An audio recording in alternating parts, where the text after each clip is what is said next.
Assalamualaikum warahmatullahi wabarakatuh. Selamat pagi, siang, sore, malam semuanya. Kami dari kelompok pembangunan berkelanjutan Universitas Bangunan Jaya ingin mempresentasikan hasil kerja kelompok kami, yaitu proposal PKM GFK, di mana kami mengambil tema dampak COVID-19 terhadap pencapaian SDGs di sektor ekonomi pariwisata.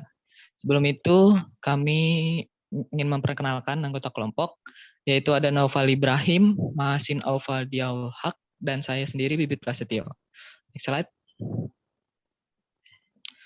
SDGs atau Sustainable Development Goals merupakan suatu tujuan yang disetujui oleh dunia, di mana SDGs ini memiliki tujuan agar kualitas hidup lebih baik untuk mencapai masa depan yang lebih baik. SDGs memiliki 17 tujuan yang di mana tujuan ini harus dipenuhi oleh setiap negara. Namun di tahun 2020 ini, semua negara mempunyai masalah yang sama yaitu pandemi COVID-19. Hadirnya pandemi COVID-19 sudah membawa banyak perubahan bagi dunia dengan berbagai masalah yang ditimbulkan. Selain itu, juga banyak rencana atau strategi untuk mencapai tujuan SDGs ini menjadi tertunda atau gagal.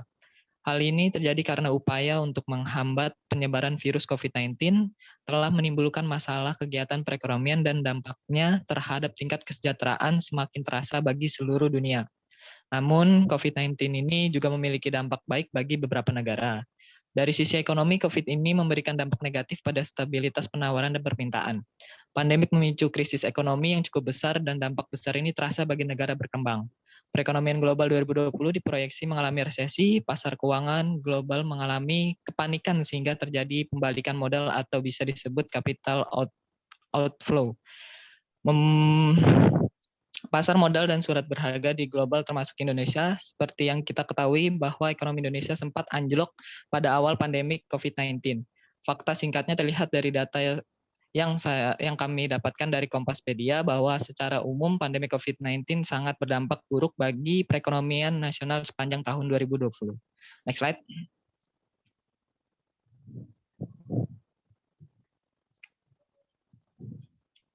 Next slide.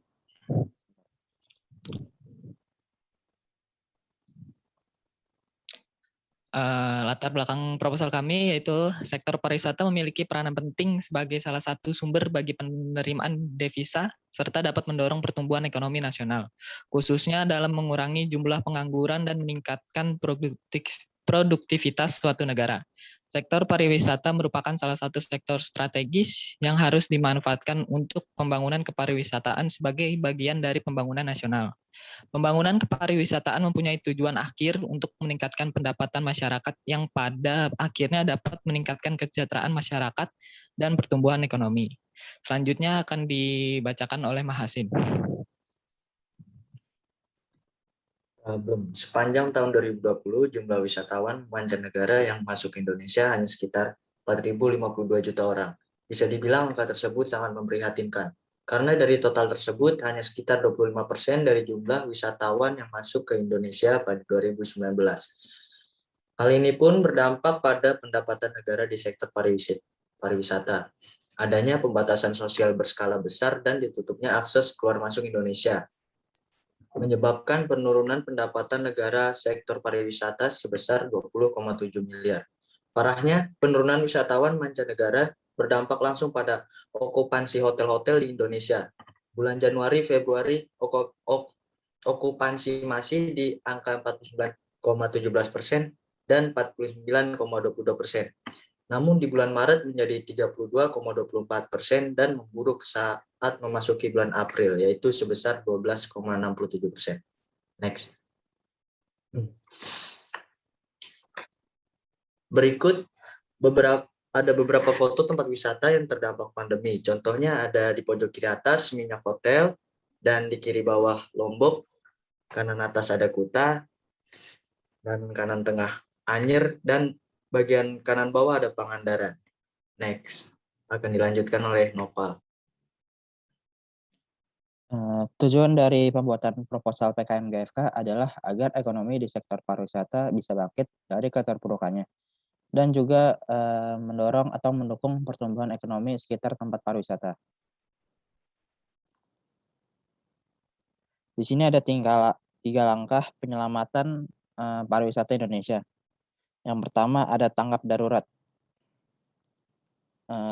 Fase tanggap darurat ini memfokuskan pada kesehatan seperti menginisiasi program perlindungan sosial, mendorong kreativitas dan produktivitas saat WFH, melakukan koordinasi krisis pariwisata dengan daerah pariwisata, serta melakukan persiapan pemulihan. Yang kedua, ada fase pemulihan, di mana dilakukan pembukaan secara bertahap tempat wisata di Indonesia. Persiapan sangat matang, mulai dari penerapan protokol CHSE di tempat pariwisata. Kepanjangan dari CHSE itu sendiri adalah Cleanliness, Healthy, Safety, and Environmental Sustainability di tempat wisata, serta mendukung optimalisasi kegiatan MICE atau Meeting, Incentive, Convention, and Exhibition di Indonesia. Terakhir ada normalisasi, yaitu persiapan destinasi dengan protokol CHSE, meningkatkan minat pasar hingga diskon untuk paket wisata dan MICE. Salah satu program yang telah dilakukan adalah virtual travel fair sejak bulan Agustus sampai dengan September 2020. Dan untuk konsep nanti yang akan diterapkan adalah sinematik, yang hanya mengambil footage video di berbagai daerah seperti di Anyar atau di Kepulauan Seribu. Itu saja yang dapat kami sampaikan tentang proposal PKM GFK kami, di mana kami mengambil tema dampak COVID terhadap pencapaian SDGs di sektor ekonomi pariwisata. Kurang lebihnya mohon maaf jika ada salah kata. Wabillahi taufiq wal hidayah. Wassalamualaikum warahmatullahi wabarakatuh.